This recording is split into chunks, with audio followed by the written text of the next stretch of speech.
Hi everyone, it's Lou Collins. Welcome to Craft World and welcome to another template video. Today we're going to be looking at this template that has come from Papercraft Essentials in issue 224. Now this is called a Cascade card template. It's been made using the cat and dog, I think it was called Pets at Home, Pets in the Home, Pets at Home collection from CraftStash, but I'm going to make it with some of my textures floral folk art collection instead. So we'll come to that in a minute when it gets to decorating, but let's put the base together first of all. Now, the beauty of some of these magazine templates is that they actually give you measurements as well as the template to scale. So when it's to scale, you can spray it and you can stick it onto your cardstock with repositionable glue, which is what I do. And I always spray the template. I don't spray the card because the template's where the glue is going to reside later. You'll have residue on your cardstock if you spray the cardstock instead. So just giving that a few seconds to start drying and then pop that onto an A4 sheet of cardstock. There we go. So you've got two options. You can either take your trimmers to this or you can take your scissors to this and cut along the solid lines. Now you notice that there's actually no outer lines on three edges. What you need to do is use the ends of these lines as a guide. So it may just be, I think my printer probably just missed the lines off, but that's where your trimmer is going to be more helpful for you in this case. So what I'd suggest is, rather than butting your template up to the guide on the ruler, is to actually just put your line, the solid line on the edge here, into the ruler guide there, and then using, if you're using a Creative Craft Products trimmer, use the orange cutting blade and cut along that line. Now once you've got that line cut along, you can then start butting up against there, and we're going to cut just to the ends of each of these little lines here. So just making sure that that's all perfectly straight and at a right angle, and work your way round. The same here. So this diagonal line here, the end there is where I'm going to cut across to. There we go. Try to get it as close as possible.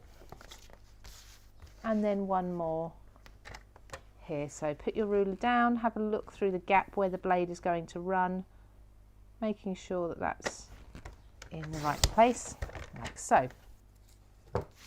Okay, so then you want to put your diagonal line into the guide as well, and you can do this by hand if you prefer with scissors, and cut this into two pieces. Now they should be two identical pieces, like so.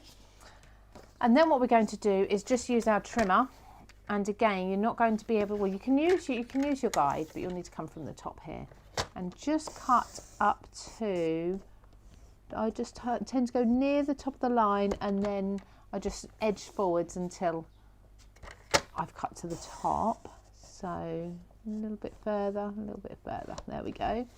And do this along all three lines, and you'll want to do it on the other piece as well, the other half.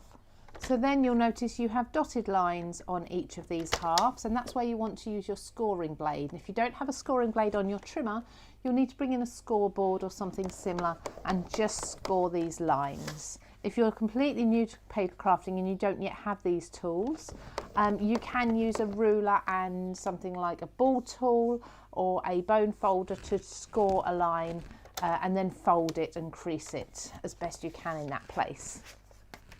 So there's 4 score lines for you to do, 2 on each half.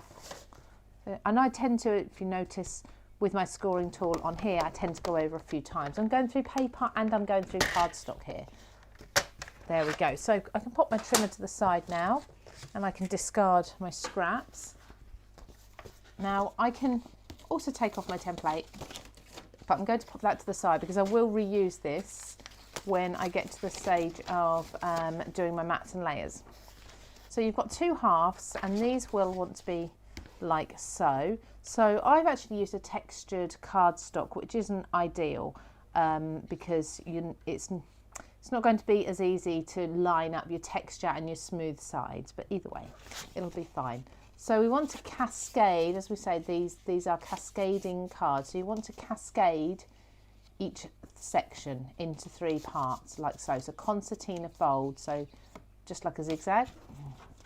And then you also want to do the same with the other one, but just make sure that you're actually folding the opposite direction. So when you folded the two, you should have one each with the bottom panel, the smaller panel, facing outwards.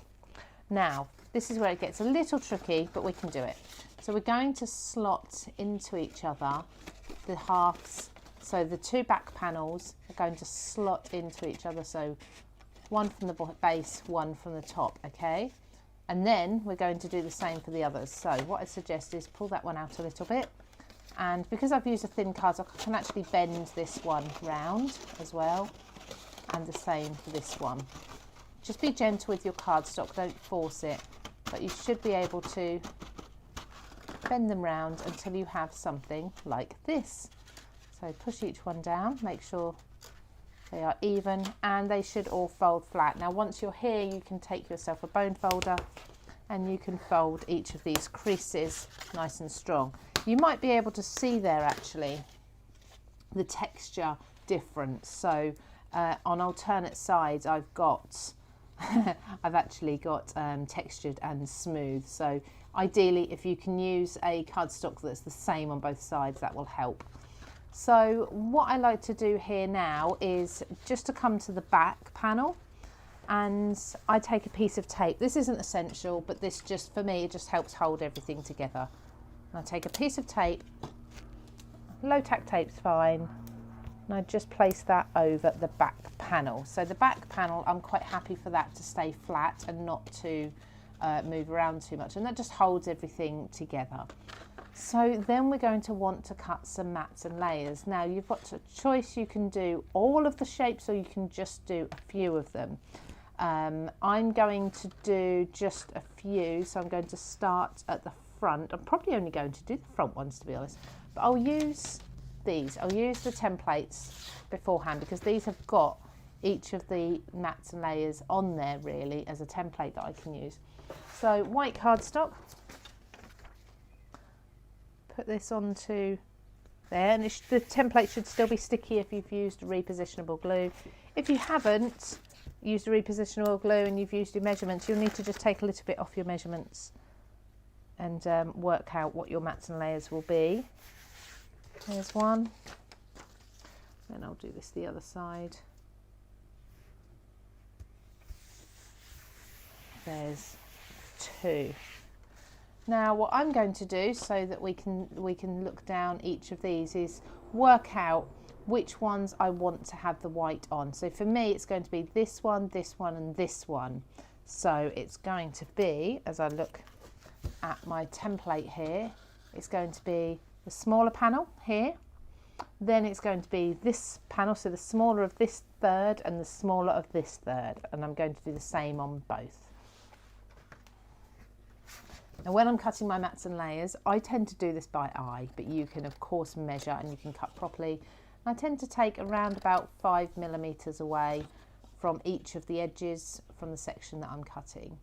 So if I just show you one, so I'm just cutting inside the lines there. And I'm not going to glue this on just yet, but just to show you, that should then sit nicely on the front of that panel with about 5 millimeters or so all the way around the edge there. So I'm going to repeat that for my chosen panels. So there's the 6 pieces that I'm going to put onto my card, but before I put them on, I'm going to use the bold floral background embossing folder from Textures, and I'm just going to, this is from the Floral Folk Art collection, I'm going to see if I can fit all of these into my folder first of all. I think they should go with a little bit of jiggling, maybe not, maybe we'll just do a couple at a time. So let's do 3 at a time just to be safe. And before I emboss those, I'm going to put some Distress Oxide ink just over my pad, sorry, not my pad, my embossing folder here on the reverse side. So on the one that's going to emboss the front, that side, and it's usually got the black on the front there. So this is just pumice stone, so it's a very, very pale ink there, and I'm going on to white cardstock. The cardstock is slightly pearlized, and just straighten those up. and I'm going to run that through my die cutting machine. And to run that through, I do need to remove this. This is a brand new machine, so I need to remove the green plate there in a big shot. So I've embossed my 6 panels, and by having that grey on there, that's just enhanced the emboss a lot. So hopefully you can see that on that pearlised cardstock. It's really just given it a little more depth as well, which is lovely. So I've just popped those 3 on there. I don't want to fill the entire front with panels. I mean, you can do if you'd like to, but I quite like having that difference between the dark and light. And then I'm going to do some decorating now. I've already started preparing elements from the layering butterflies. So this one actually is a bit like a moth, but butterfly moth either way. And I've got one more here that I need to layer up. Now I've chosen to go with a sort of coral colour, grey, white and black for these. So just layering up. They come in a few different parts, and you can pick and choose how much you use. So you can just use the butterfly like that. You could just use the solid butterfly if you wish, or you could use all of the pieces as I am. And you can of course lift the wings and such. I did here. Now I'm using the same colours for both, but staggering the colours differently. So I've got the black body of the butterfly there, whereas I had the black underneath of the moth there. I like to bring things like black into my cards because I just think the contrast is really lovely and it makes it stand out. So just gluing down there the body of the butterfly up to the edge of that panel, and I'm not going any further because I don't want it to be caught in the crease. This moth is going to go up here, and again I'm going to angle it so that it's not caught in the crease there, so it can open up quite a way and close. So I'm just going to glue the bottom of this wing down here. There we go, and then I've just got the phrase beautiful. I could put it like that. I think I'll put it like so. Now if you know me, you know I like to overlap elements of my cards so that they sort of stick out a little bit. Obviously this need to bear in mind what's going on there before you make yourself an envelope, but I like that because we've got butterflies kind of hovering, so this is going to need a much larger envelope or a gift box of course. And lastly I'm just going to bring in a few little gems. There's one there we go, so just some sparkle scattered around there. So there we have a pretty card made using the template that is free for you to download on Craft World. It came in Papercraft Essentials issue 224, and you can make a card like this using the Textures Floral Folk Art collection, or of course you can decorate in any way you wish. If you take a look at Craft World, there's a lovely card on there as an example using the Pets at Home, My Pets at Home range, so you'll be able to take a look at that for inspiration too. So hopefully you've enjoyed this, and I'll see you again very soon. Take care.